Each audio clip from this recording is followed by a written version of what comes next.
আসসালামু আলাইকুম ভিউয়ার্স, কেমন আছেন সবাই? আশা করি সবাই ভালো আছেন। আবারও একটি নতুন ভিডিও নিয়ে আসলাম। দেখতেই পাচ্ছেন আমি আজকে সুজি দিয়ে মিষ্টি তৈরি করব। আসলে ঘরে থাকা কিছু উপকরণ দিয়ে আমরা খুব সহজেই মিষ্টি তৈরি করতে পারি। তার জন্য আমার এখানে পাউডার গরুর দুধ লাগছে, আর লিকুইড দুধ লাগছে, আর হচ্ছে সুজি লাগছে, চিনি লাগছে। তো আমি প্রথমেই লিকুইড দুধটাকে জাল করে নেব, একদম জাল করে নেব। যতক্ষণ পর্যন্ত না ফুটবে ততক্ষণ পর্যন্ত আমি এভাবে নাড়তে থাকবো।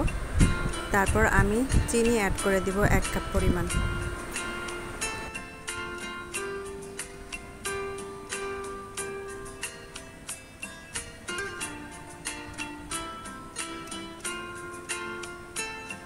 তারপর আবার কিছুক্ষণ জাল করে নেব, চিনি দিয়ে দুধটাকে আবার কিছুক্ষণ জাল করে নেব।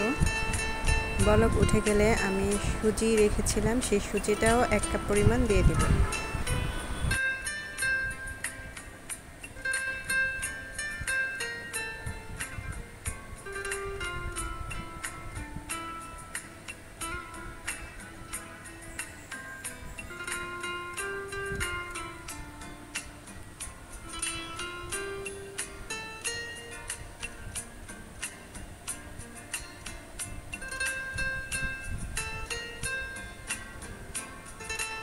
তো দিয়ে দিচ্ছি এখন সুজি, আর সুজিটা দিয়ে অনবরত নাড়তে থাকতে হবে, তা না হলে দলা পেকে যেতে পারে।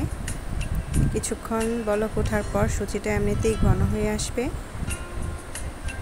আর এখন দিয়ে দিব গরুর দুধ 1 কাপ পরিমাণ। এই সব কিছু দিয়ে এখন আমি অনবরত নাড়তে থাকবো, যেন নিচে আবার না লেগে যায়। আর সবশেষে দিয়ে দিব 2 টেবিল চামচ পরিমাণ ঘি।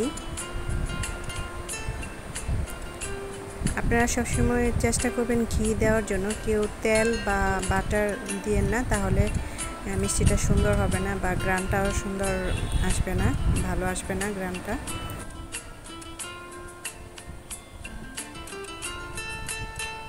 তো মিষ্টির খামিরটা তৈরি হয়ে গিয়েছে। এদিকে আমি শিরা করার জন্য চুলায় পানি বসিয়ে দিয়েছি, আর 2টা এলাচ নিয়েছি, আর চিনি দিয়ে দিয়েছি। শিরাটা হয়ে গেলে তারপর আমি মিষ্টির শিরাটা নামিয়ে নেব। আর এইদিকে হচ্ছে এই খামিরটাকে আমি হাত দিয়ে ভালোভাবে মথে নেব।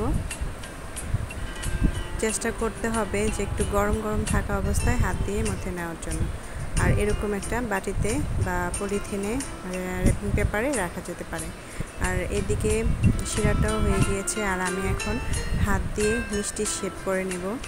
এরকম লম্বা লম্বা করে নিতে পারেন, আবার গোল গোল করেও নেওয়া যায়। তো যাই হোক, আমি এখন 2 রকমের মিষ্টি তৈরি করব। একটা হচ্ছে শুধুমাত্র শিরাই দিয়ে, আরেকটা হচ্ছে মিষ্টিগুলোকে ভেজে নিয়ে।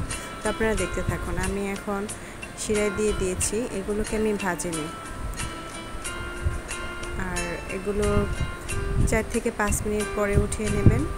শিরা থেকে উঠিয়ে নেওয়ার পর এভাবে শুকনো গুঁড়া দুধ দিয়ে পরিবেশন করার জন্য উপরে দিয়ে দেওয়া যায়, তাহলে দেখতে খুবই সুন্দর লাগে আর খেতেও খুব ভালো লাগে।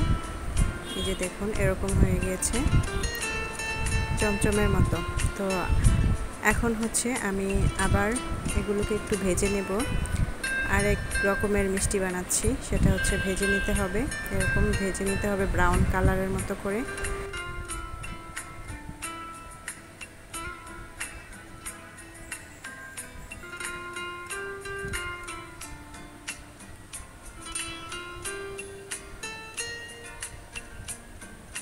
তো ব্রাউন কালার হয়ে গিয়েছে, আমি এখন উঠিয়ে নেব। উঠিয়ে নিয়ে একটা টিস্যুর মধ্যে এভাবে উঠিয়ে নিতে হবে যেন তেলটা চুষে নেয়। তারপর 5 থেকে 10 মিনিটের মতো রেখে দিতে হবে। ঠান্ডা হওয়ার পর আমি শিরাতে দিয়ে দিব।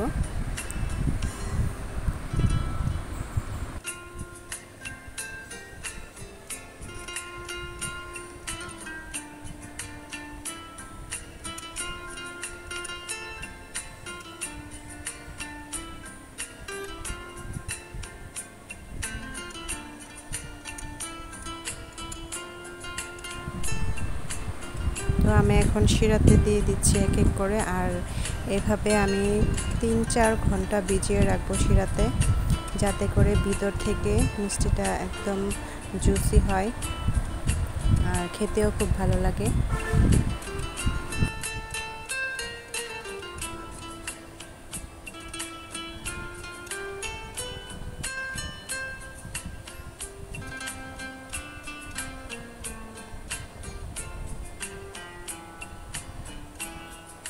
এই যে দেখুন, এটা হচ্ছে চমচম মিষ্টি, আর এটা একদম তৈরি হয়ে গিয়েছে। এটা খুবই পারফেক্ট হয়েছে।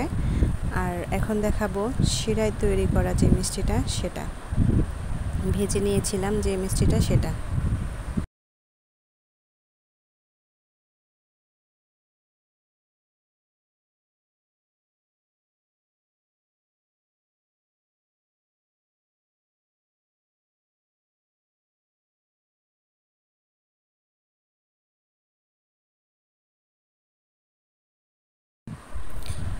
এই মিষ্টিটা 3 থেকে 4 ঘন্টা পর আমি আপনাদেরকে এখন দেখাচ্ছি এটা কেমন হয়েছে, ভিতরে কতটা জুসি হয়েছে আর একদম মিষ্টির মতো লাগছে, খুবই টেস্টি হয়েছে। তো আপনারা চাইলে এভাবে ঘরেই মিষ্টি তৈরি করে নিতে পারেন সুজি দিয়ে, আবার অনেকে ছানা দিয়েও তৈরি করে। তো সুজি দিয়ে তৈরি করলেও অনেকটা ভালো লাগে। তো আপনাদেরকে দেখাচ্ছি কতটা জুসি হয়েছে।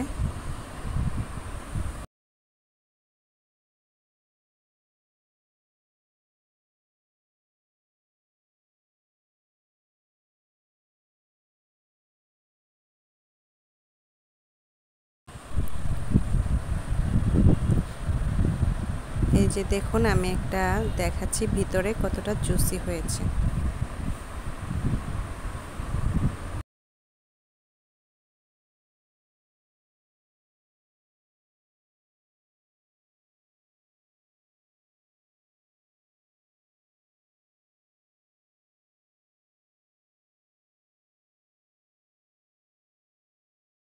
তো আজ এই পর্যন্তই। সবাই ভালো থাকবেন, সুস্থ থাকবেন। আল্লাহ হাফেজ।